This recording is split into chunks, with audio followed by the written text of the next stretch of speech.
देखो, हम जिंदगी में ज्यादातर जो लेकर आते हैं ना, वो हमारे लिए अच्छा नहीं होता। लेकिन फिर भी सामना है और मजबूरी है, आदत है, जिसको हम लोग प्यार कहते हैं, उसकी बेबसी है, तो उसको जिंदगी में रखना है फिर भी, है ना। तो बैलेंस्ड रहना या सेंटर्ड रहना गलत चीज को जिंदगी में बनाए रखने की एक विधि होता है।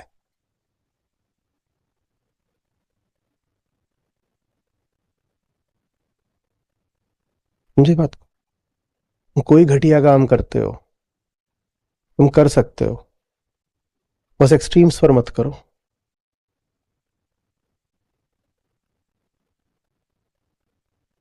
एक्सट्रीम्स पर क्यों ना करें? क्यों एक्सट्रीमिज्म बुरा है? इसीलिए बुरा है क्योंकि वो काम ही गड़बड़ है। वो काम होना ही नहीं चाहिए था, वो विषय भी जीवन में होना ही नहीं चाहिए था। पर इतनी हिम्मत है नहीं कि उखाड़ फेंको, क्योंकि लत लग गई।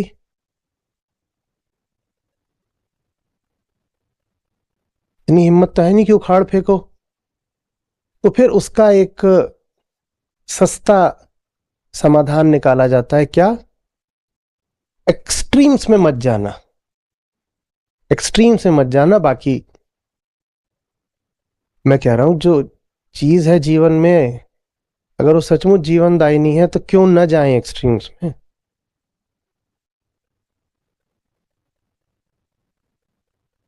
एक और वजह है कि एक्सट्रीम्स पर आपको न जाने की सलाह दी जाती है।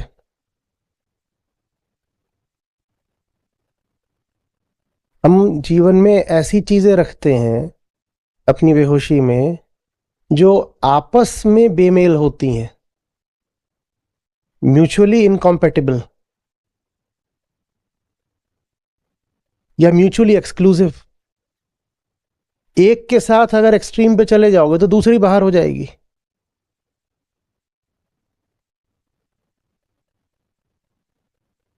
काम से बहुत प्यार हो गया तो घर टूट गया। क्यों? क्योंकि जीवन में जो नौकरी लेके आए थे और जो साथी लेके आए थे, पति या पत्नी, ये दोनों म्यूचुअली एक्सक्लूसिव और इनकम्पैटिबल थे। तुम्हारी नौकरी ने बस तुम्हारा ब्रेन देखा था कि इसको स्किल्स कौन सी आती हैं, और तुम्हारी पत्नी ने तुम्हारे ब्रेन के अलावा बाकी सब कुछ देखा था।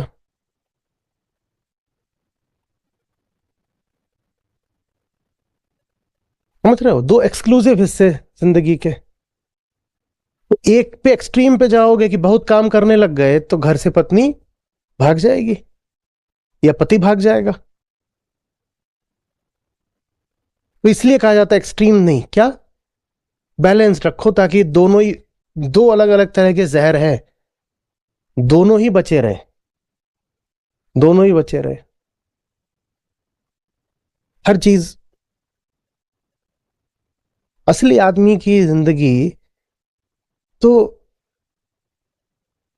आउटराइट एक्सट्रीम्स में चलती है। और क्यों न चले? कौन होता है हम पे बंदिशें वर्जनाएं लगाने वाला? हम जिंदगी में लाते ही उसको हैं जिसके साथ अतियों पर जाया जा सके, जिसके साथ कहीं जाकर सीमा खींचनी पड़े, बाउंड्री खींचनी पड़े, उसको जिंदगी में लाएं क्यों? ये नियम रोटी पर लागू हो सकता है कि साहब 3 या 4 रोटी से आगे मत जाइए, सीमा खींच दीजिए। पर ये नियम प्रेम पर और काम पर तो नहीं लागू होना चाहिए ना। बहुत सारे रिश्ते हैं, आप जाएंगे ये रिलेशनशिप काउंसलर्स के पास, रिश्ता बहुत अच्छा चलेगा, हफ्ते में एक बार मिला करो बस। एक बार से ज्यादा मिलोगे तो रिश्ता टूट जाएगा।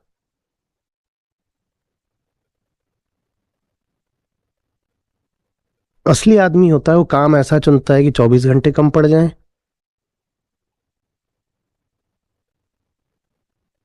और साथी भी ऐसा चुनता है कि 24 घंटे कम पड़ जाएं। तो जब दोनों को ही 24 घंटे कम पड़ रहे हैं तो वो 48 से ज्यादा घंटे कहां से लाएगा? वो क्या करेगा फिर? वो काम को ही साथी बना लेता है, या साथी को ही काम बना लेता है,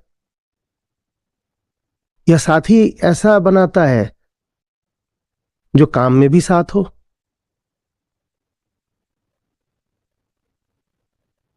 हमारी कटी फटी सेगमेंटेड फ्रेगमेंटेड जिंदगी में ये सब करना पड़ता है, राशनिंग। इसको इतने घंटे दे दो, इसको इतने घंटे दे दो, इसको इतने घंटे दे दो। पापा जी काम से वापस आते हैं तो पहले आधे घंटे बाहर वाले कमरे में दादाजी के साथ बैठ जाते हैं, उनका कोटा निपटा दिया।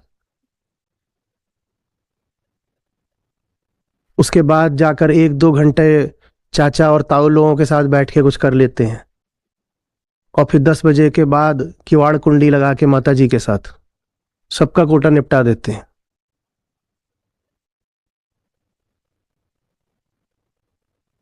सुबह उठते ही भगवान जी का कोटा निपटाते हैं, 20 मिनट में पूजा प्रार्थना आरती सब कर डालते हैं। बिल्कुल बैलेंस्ड लाइफ है।